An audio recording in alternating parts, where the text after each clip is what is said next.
Okay, so the plan today is to do the next mitzvah in our series. We're not going to do the next Mishnah in our series because I still want to do a little work on that before we go to it. It's a very interesting Mishnah, and I want to give it the proper attention. Now, quick important announcement: next Sunday is Tishabhav. Now, what is Tishabhav? Tisha means 9. Ba'av means in the month of Av. There's 12 months, and the 11th month of the Jewish cycle is the month of Av, and the 9th day of the month of Av is the saddest day of the Jewish calendar. Lots of terrible bad things happen on that day. It's a day of collective mourning. It is the day when the spies, the scouts that Moshe sent to go explore the land, they came back and brought a damning report, and everyone started crying, and they were crying, of course, needlessly. And they might have said, okay, you want to cry needlessly, I'm going to give you a very, very good reason to cry. And that day became a day that forever bad things happened to us. First temple is destroyed on that day, kind of the end of an era. The second temple is destroyed on that day. The Bar Kokhba revolt and the fall of the city of Beitar happened on that day. Many other things, terrible things happened that day. Incidentally, the liquidation of the Warsaw Ghetto happened that day. Someone told me that Larry, what was his name? Silverstone? The guy who leased the Twin Towers. I think he signed his lease on Tishabhav. That was a doomed venture. So it's a terrible day. And it's a day that we have a fast day. Meaning that starting on Saturday night, right after Shabbos, and all the way to Sunday night, the halacha states that Jews must fast, which means no eating nor drinking. And it's the one of 2 24-hour fast days. We have 6 fast days in the Jewish calendar. Most of them, 4 of them, are just, from the morning to the night. But 2 of them, namely Yom Kippur and Tishabhav, they start the night before. So starting Saturday night until Sunday night, the halacha maintains that we must not eat nor drink in order to impress upon ourselves the severity of the day and try to repent. Now, it's also the only day of the year that Torah study is forbidden. We are required to study Torah every day. It's a mitzvah to study Torah every day. Studying Torah, of course, is the Jewish pastime. Studying Torah is what we do. But because Torah study brings us joy, and it's a day that we must refrain from joy, it's the one day a year that we're not allowed to study Torah. We are allowed to study the parts of Torah that are relevant to the day. So when you study, for example, the stories in the Talmud about the destruction and all the terrible things the Jewish people did to bring about the destruction, so things that are germane to the day, those we can study, but generalized Torah study we cannot do.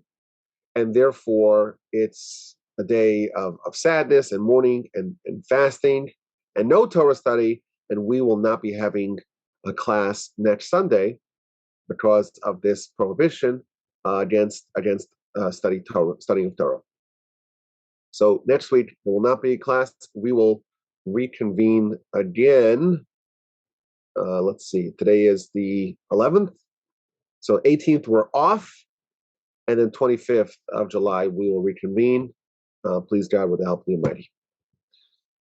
Okay, so we're up to mitzvah number 79, and today we're going to do 4 different mitzvos. Mitzvah number 79, and then 233, 234, and 235. Now, why would we go out of order? The answer is because we're going to follow the order. We're up to mitzvah number 79 now, and we're following the mitzvahs in the order in which they appear in the Torah.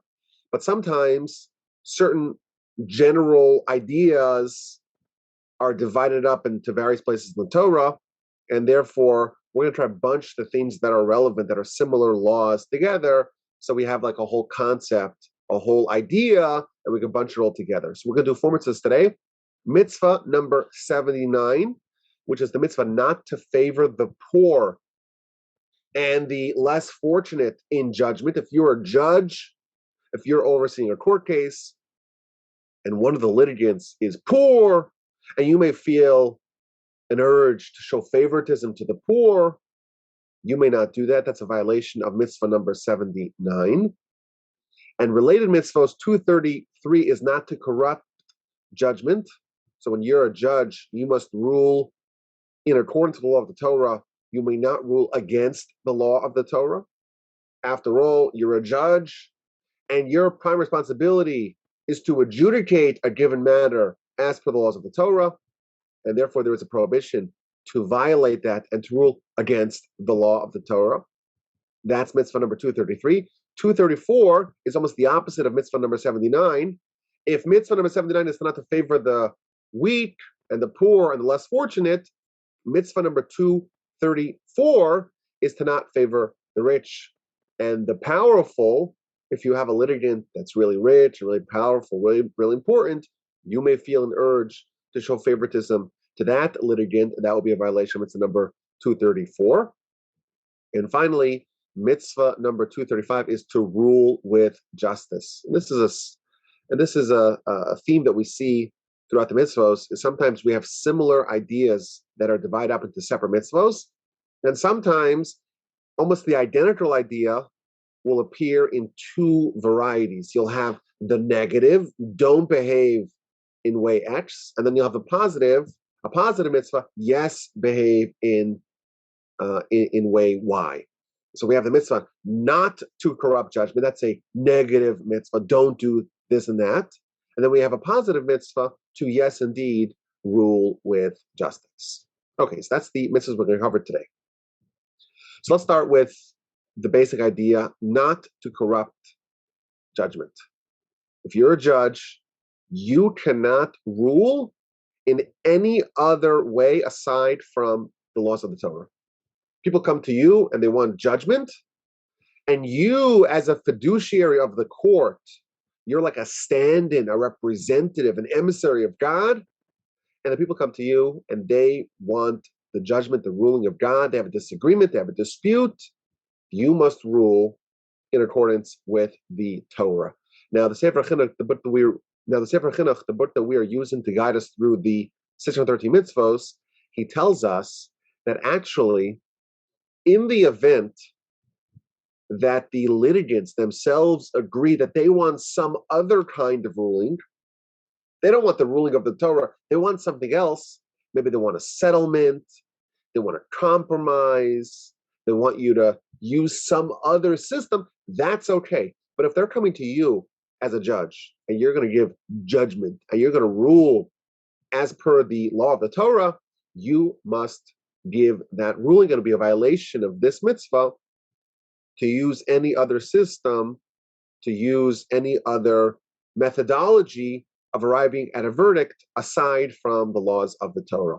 Now, the theme behind this, and this is something we know intuitively, of course, is that a society cannot function without justice. And this is something that, thankfully, we're living in a world where that principle has filtered into the society at large, the world at large. The concept of justice for all, of equality under the law. No one is above the law. The concept of impartiality of the justice, that there's a judiciary that's there, that's impartial, that's removed from the particular litigants, and it's not like the powerful could corrupt and bribe. You come in front of the judiciary, and at least the idea is, whether or not it's actually in practice such, at least the concept is that there's equality under law. And that provides a certain baseline of stability for the society. Now, what does this mean on a practical level? You're a judge, and there's a particular case brought before you. There are many aspects of how you approach this that will be a fulfillment of this mitzvah. So, for example, the very first Mishnah in Pirkei Avos is talking to a judge. And the first thing we're told is, Havu Mesunim Badin. You should be deliberate in judgment. When you're a judge, you can render a ruling very quickly, or you could really think through the ruling and be deliberate and think about every angle and every aspect and every clause and every element of a particular case. And we are urged as the judiciary, if you are someone who sits on a court, you must really spend time and be very deliberate in how you arrive at your ruling. And part of that would be is that if there's a particularly difficult case, a knotty case, then you should consult with someone who is greater than you. It's a complicated case. Sometimes there's all kinds of factors, all kinds of components of a given law. It's a confusing case. It's okay to consult.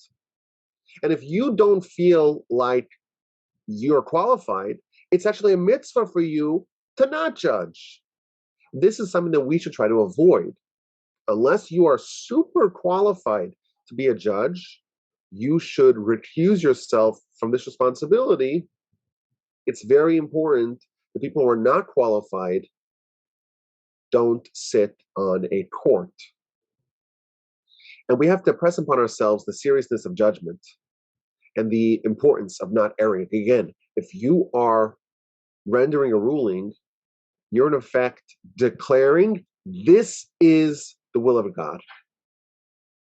You two have a dispute. There's a given uncertainty in this particular case, and I will stand in for God and say, this is correct. This person has the merits. This person must pay. This particular case is resolved in this way. That's what a din Torah is. That's what a question brought before court is. What is the will of God? So someone who is a judge and is confident in making a ruling is someone who can say with confidence, I know what God says in this particular matter. This is not my opinion. This is the will of God.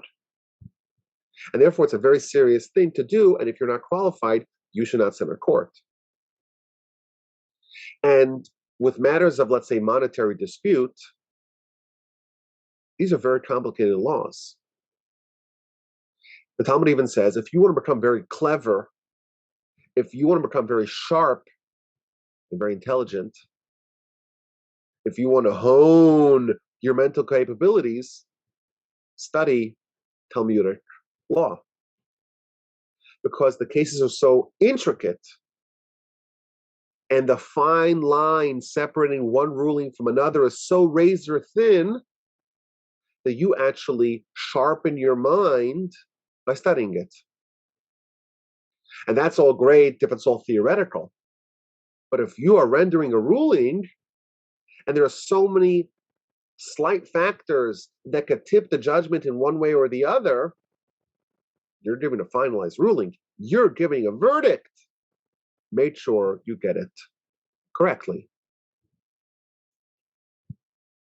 Now, in our view, we look at a case and we say, well, how important is it? What's actually at stake? How big of a difference is it? So there's something called small claims court, right? You've heard of that concept. Small claims court. It's not such a big deal. It's a couple of $100. It's a couple of $1,000. We're not dealing with a mega lawsuit of hundreds of millions of dollars. It's not so important. It's a small claims court. The Talmud tells us that if you are a judge, you cannot have that distinction.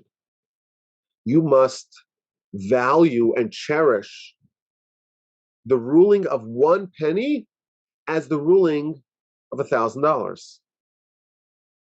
What is at stake is not material. Why? Because again, you are standing in for God. And if you're standing in for God, that's what you're doing here. You are claiming to be a representative of God, and therefore it doesn't matter what the stakes are. You better make sure that you are going to render the correct ruling. And that's why the Talmud tells us that in the event that the litigants agree upon this, it's important for the judge to try to avoid judgment by finding a compromise, by making a settlement instead of a judgment. Judgment means one party is in the right and one party is in the wrong. A compromise means it's not judgment. A compromise means everyone forfeits a little bit. Everyone gets a little bit of what they wanted, but not everything. Everyone walks out happy, okay. No one walks out miserable, but no one walks out delighted. That's what a compromise is. But a compromise is not judgment. And if you're a judge, you should try to steer towards that result, because then you're not taking responsibility. When you are rendering a judgment, you're taking responsibility, and you better be sure that you make the correct ruling. And therefore, if possible, if you can convince litigants to agree to find a compromise settlement instead of a judgment, you should seek out that course. Now, the next two mitzvahs are going to talk about not favoring any of the litigants. You have a powerful litigant, you have a weak, a poor, a less fortunate litigant. You may feel motivated, you may feel compelled, you may feel an urge to favor one over the other, and those will be violations of Torah. Again, the concept of judgment. Judgment is what is the will of God in this particular case. And you making calculations based upon anything besides for the merits is a violation of Torah law. So mitzvah number 234 is if you have a great person, an honorable person, a rich person, a powerful person, you may feel compelled to honor them and to show favor to them. After all, it's an important person. His dad is a senator. He's very wealthy. He's very powerful. Let me give him some honor. Let me accord them some preferential treatment. You may not do that. So an example of this would be, there are various parts of the judgment and the protocol of judgment that require the litigants to stand or to sit. And when you're asking one of the litigants to stand, you're essentially telling them, we're the court, and you are subject to our ruling, you must stand up. And to tell someone who's very important, someone who's very distinguished, someone who's very honorable, stand up, that's demeaning, that's belittling. And you may say, you know what, I'll have the other guy stand, not him. That would be a violation of this mitzvah. If you are standing in front of the court, you're standing in front of God, and the respective honor and stature of these humans is nothing compared to God.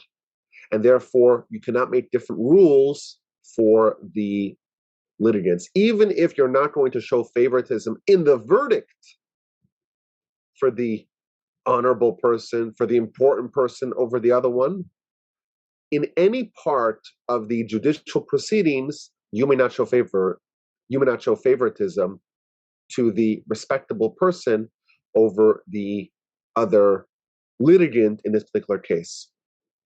Now, on the flip side, we have mitzvah number 79, and that's not to favor the poor. And this, again, is a counterintuitive mitzvah. You may feel, after all, it's a mitzvah to do charity and to help the less fortunate and the weak and the downtrodden and the poor. We have to help them. Let me try to nudge the case so that they win or that they don't lose. That would be a violation of this particular mitzvah. There is a motivation to do this.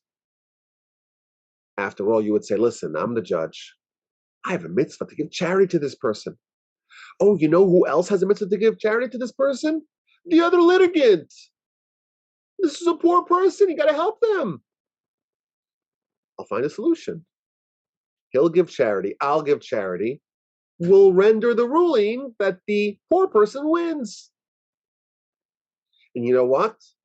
It's even better than giving charity.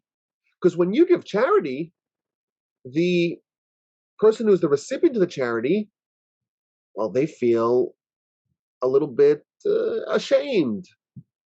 They lose a little bit of their stature, of their dignity, because they had to become a recipient of someone else's largesse, of someone else's largesse, of someone else's kindness. I'll come up with an ingenious solution. They'll win the case, and they'll get their charity, and they'll think that they actually earn the money. It's beautiful to give charity with the other person not even knowing. It's the highest form of charity. That is what a judge may think. Let me corrupt the judgment in order to provide a living in dignity for the poor. And that is a terrible mistake, because when it comes to judgment, you cannot bring in the concept of charity or anything else aside from the will of God. And if you corrupt that, if you corrupt judgment, if you say that the will of God is, in this particular case, that this person wins when they really don't, that is a terrible corruption and perversion of justice, and that is a violation of this mitzvah. Now, I want to talk about this concept in general. In modern parlance, there is a term called income inequality. You've heard that term before, right? That some people are very, very rich, and some people are very, very poor, and that's a problem that we have to remedy. I feel like that term is similar to this mitzvah, or at least the motivation behind someone wanting to favor the poor. We believe in God, and we believe that if someone becomes rich, the Almighty wanted that to happen. And if someone is poor, the Almighty wanted that to happen as well. Now again, we are commanded to give charity. That's a mitzvah. But there's a difference between charity and law and justice. Charity is a very noble mitzvah. The Talmud says that charity is a mitzvah that's so important, it's equal to all 630 mitzvahs put together. We definitely believe in the concept of charity. But there's a mistake to say, oh, God got this wrong. God made a mistake, and I'm going to fix God's mistake. That is a terrible violation of faith. We believe that God made some people rich, some people poor, and the Almighty wants the rich people to give charity to the poor people. But we are commanded to separate from justice, if you will, the notion of charity. We are required to give charity. We are required to help the less materially fortunate. But when it comes to judgment, we're commanded that we must have a fair system, and the justice must be done in accordance with the will of the Torah. And in effect, when someone tries to corrupt that, it's actually a violation of faith, because you're saying God made a mistake. You're not righting or wrong when you're giving charity, when you're trying to solve inequality. You're actually doing the will of God. And it will be a disregard of faith to say, I'm going to fix it and I'm going to override the will of God. Now, the final mitzvah we're going to cover today is mitzvah number 235, and that's the positive mitzvah to judge with justice. B'tzedek tishpot amitach is a very famous verse in Leviticus chapter 19. It's only a few verses away from the most famous mitzvah, perhaps of all. You shall love your fellow as yourself. And in that part of the Torah, Parshas Kedoshim, it has a bunch of mitzvos in a row. Every verse has like 2 or 3 mitzvos. It's, I believe, the Parsha, the Torah section, that has more mitzvos than any other. But there is a mitzvah to judge our fellow man with justice, with righteousness. And this is similar to some of the ideas that we've spoken about already hitherto. But there's other aspects to this mitzvah as well. So one aspect of this mitzvah is to treat the litigants that come to court, treat them equally.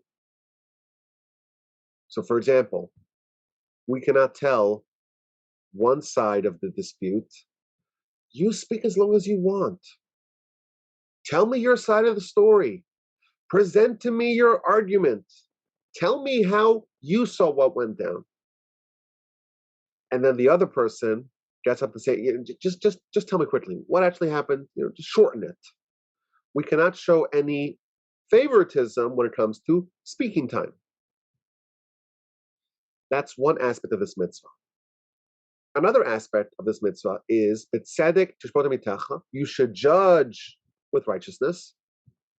That means that even though we're told that you should try to avoid being a judge, try to find compromise, try to let other people do this job, if you are qualified to judge, if you're someone who is able to really plumb the depths of the law, and someone who's familiar with all the intricacies of the law, you're actually someone who is qualified to be a judge.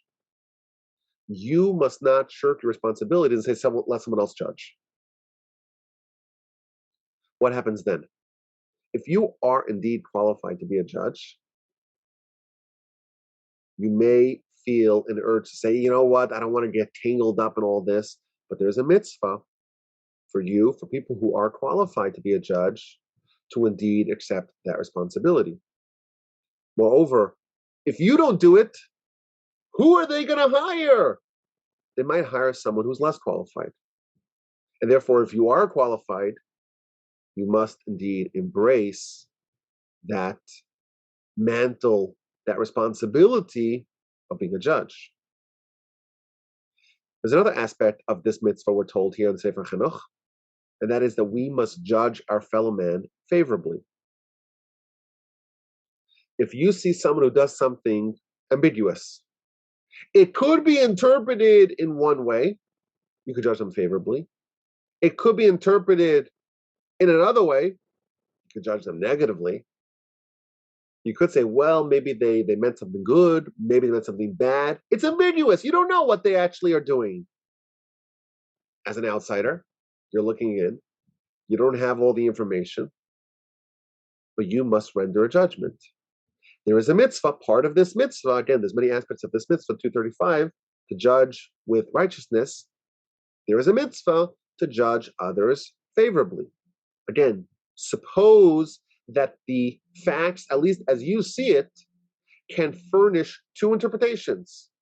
You could say they did something righteous, or they did something wicked. There's a mitzvah to judge favorably. Now, all these ideas are, again, themes that society relies on. If I judge others favorably, it creates a certain rapport, it creates a certain confidence, it creates just a happy, wholesome society where people are not always suspicious of other people. People feel like they have friends, people they can rely upon. And of course, judgment, in the more technical legal sense, is the foundation that all great societies are built upon. If I show favoritism to one of the litigants, I say, well, you can speak as long as you want, and I cut off the other person may get flustered, won't be able to think on the fly, will forget their arguments, and then I'm going to hear one side's impartial, one side's complete arguments, the other side, I'm not going to hear the arguments at all, and I'm going to render a ruling that's actually wrong, not because I'm processing the information incorrectly, but because I designed the system that brought me flawed information. I didn't get one side's story. And I'm going to render a ruling, and I'll have no idea that it was a corrupt ruling. So this is the idea. The idea is that whenever we have society, is that whenever we have justice for all, we have stability, we have peace, we judge others favorably, we made sure that everyone is treated equal under the law. The Talmud even brings an interesting law. If one of the litigants walks in and they look disheveled and they're not dressed properly, and the other one walks in with a perfectly tailored suit and coiffed hair, That's a problem. We have to have equality. We cannot have a situation in which one of them looks innocent, another one looks guilty. Now, there's another interesting aspect of this law brought by the Sefer Chinuch. What about when we have a docket? So we're told if you're a judge, you have to judge deliberately. You have to make sure every case is given the proper attention. But there's 100 cases, there's 1,000 cases, and everyone wants their case to be heard in court. Who gets priority? So there's actually a system here. The law states that if there is a widow or an orphan, they take priority over everyone else. If you have a Torah scholar's case and a boorish ignoramus's case, you must judge the Torah scholar's case first. If there's a case involving a man and there's a case involving a woman, the priority goes to the woman.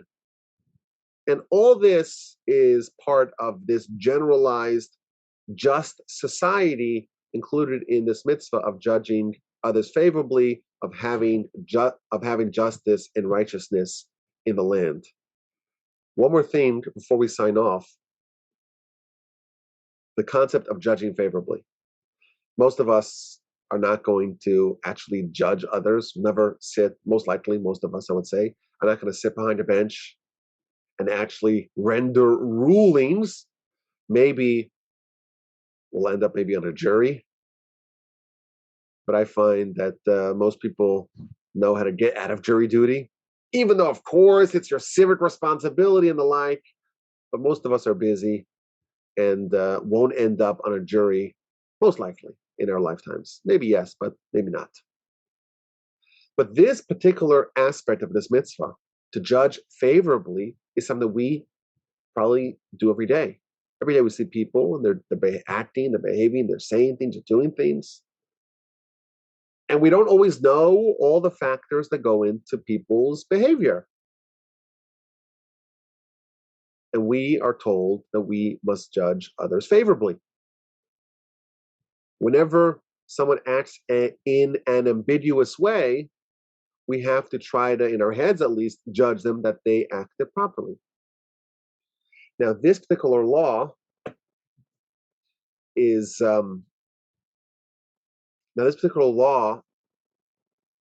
there are some details to it. Meaning that when you have a righteous person who does something ambiguous, even if the simple interpretation of their behavior is that it's a sin, you must judge them favorably. If you have a wicked person, you know this is a wicked person. And even if they do an ambiguous act that seems to be favoring, that seems to be leaning that it's a righteous act, you actually must judge them that they're trying to seek ulterior benefits. It's not really a righteous act.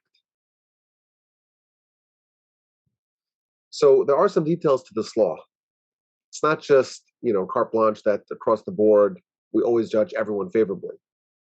If someone is a wicked person in aggregate, we're not supposed to judge them favorably.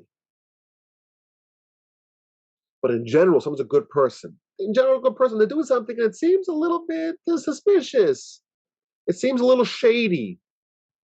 For such a person, we are required to judge them favorably. Now, the Talmud gives a great story. Whenever we talk about judging favorably, we have to read the story in the Talmud, book of Shabbos, page 127b. It talks about a man.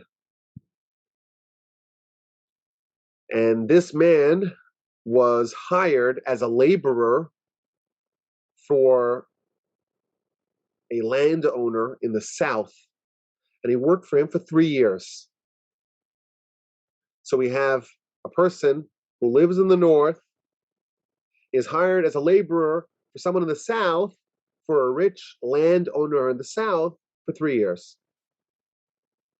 And after 3 years of work, it's time for the laborer to get paid and to go back home.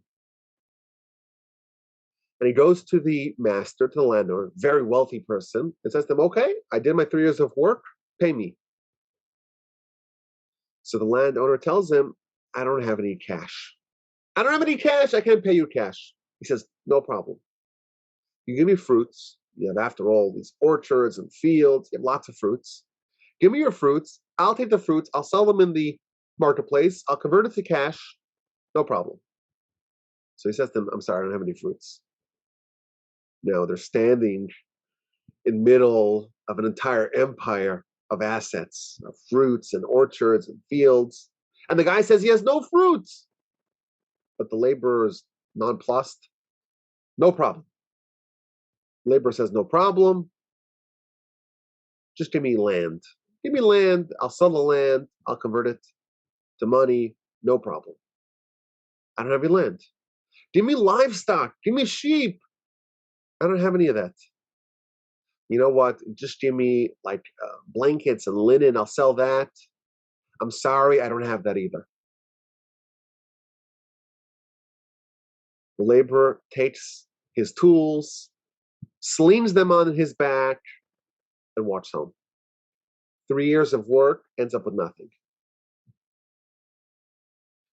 He gets home, and after the festival of Sukkot, this was Erev Yom Kippur, day before Yom Kippur, so several weeks later, the landowner shows up with 3 donkeys, one containing food, and one containing drinks, and one containing all kinds of other delicacies, and money, and they have a feast together, and he pays them all the money, and now he's paid up for the 3 years of labor. And then they start talking about what happened. So the landowner tells the laborer, well, when I said to you, I don't have any cash, what did you think? So the laborer responds, I thought that maybe you used all your cash for a business deal that you got. You had a business opportunity, and you had to use all your available cash to go seize the opportunity. Okay. Well, what about when I told you that I don't have any animals? What did you think then? Well, when you said you had no animals, I thought maybe you had lent them out. And when I said I had no field, no actual property, no real estate, I thought maybe you leased it out to other people. And what about fruits and vegetables? I thought they weren't tithe. And what about when I asked for linen, when you asked for linen or something like that? I said maybe you pledged that to God. In every one of these conversations, the laborer judged the landowner favorably. And the landowner tells the laborer, I promise, I swear in the name of God that everything that you said was accurate. All of your judging favorably was actually precisely accurate.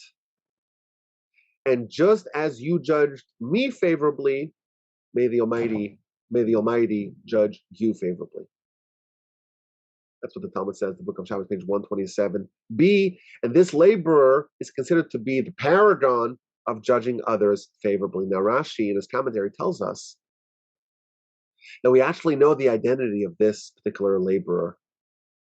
He was not a scholar, at least not quite yet. But this laborer was none other than the great Rabbi Akiva. Before he went to study at the age of 40, we know he went to study at the age of 40, right? He had this big epiphany at the age of 40. He goes to study. Beforehand, he was already a man of exquisite character. And he was already judging other people favorably. He was ignorant. He knew no Torah.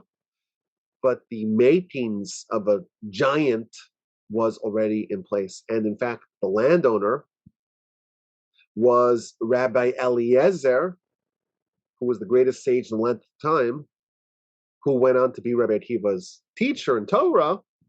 He was the landowner, and Rabbi Akiva was the laborer. And this story indicates that even before he went on to become a great sage, he was already a person of exquisite character. But that's the story. We always have to talk about the story whenever we talk about judging favorably, but the mitzvah in general, the four mitzvahs we covered today, 79, 233, 34, and 35, they in general tell us that we must live in a just society, a righteous society. There must be equality under law. You cannot favor the rich. You cannot favor the weak. You must judge in accordance with the ruling of the Torah. You may not corrupt the judgment.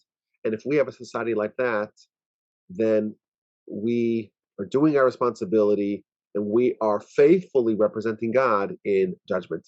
I thank you for listening. My email address is rabbi.wolbe@gmail.com. I look forward to your questions, your comments, and your feedback.